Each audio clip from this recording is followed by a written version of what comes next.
Alors il s'agit de la première prise de garde, puisque effectivement à partir d'aujourd'hui, cette caserne est désormais opérationnelle et donc nous avons transféré effectivement l'ensemble des effectifs vous l'avez vu, le premier rassemblement a eu lieu aujourd'hui et cette caserne va vivre pendant des décennies avec une présence de sapeurs-pompiers H24, 365 jours par an.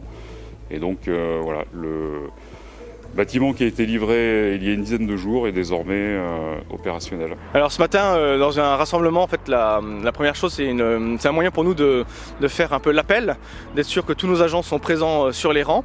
Voilà, nous leur affectons aussi des piquets, c'est-à-dire leur poste dans certains engins. Voilà, c'est pour nous l'occasion aussi de faire une petite vérification des équipements de protection individuelle. Passage de consignes aussi, conseil très pratico-pratique, mais aussi consignes opérationnelles.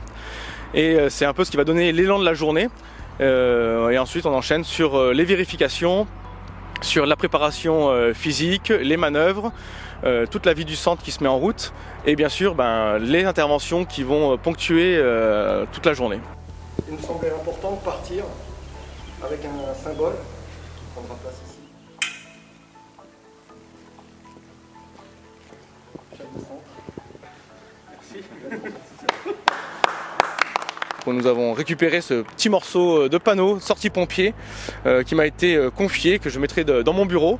Et voilà, une nouvelle page s'ouvre maintenant dans cette nouvelle caserne et c'est à nous de faire vivre cette caserne avec les hommes, les femmes, créer un peu nos traditions, l'ambiance que nous allons mettre dans cette caserne, ça nous appartient.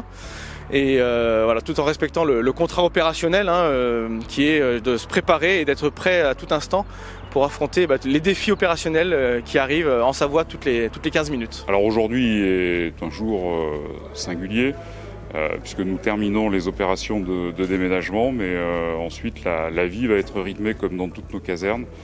La prise de garde, ensuite la vérification des inventaires pour être certain que tous les engins sont armés de façon nominale et ça permet aussi aux équipages de se remémorer la position de tous les petits équipements.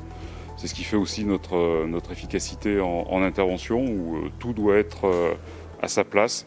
Chaque outil doit être vérifié pratiquement tous les jours. Chaque outil doit être opérationnel.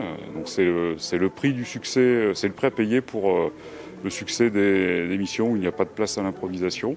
Ensuite, il y a la séance de sport.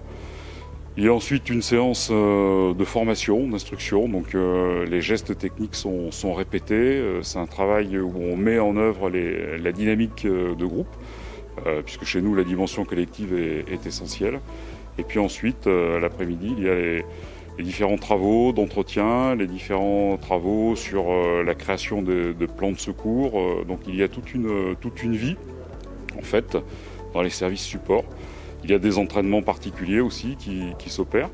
Et donc les journées sont rythmées par ce programme immuable et puis par l'activité opérationnelle qui, bien évidemment, elle, n'est pas programmée.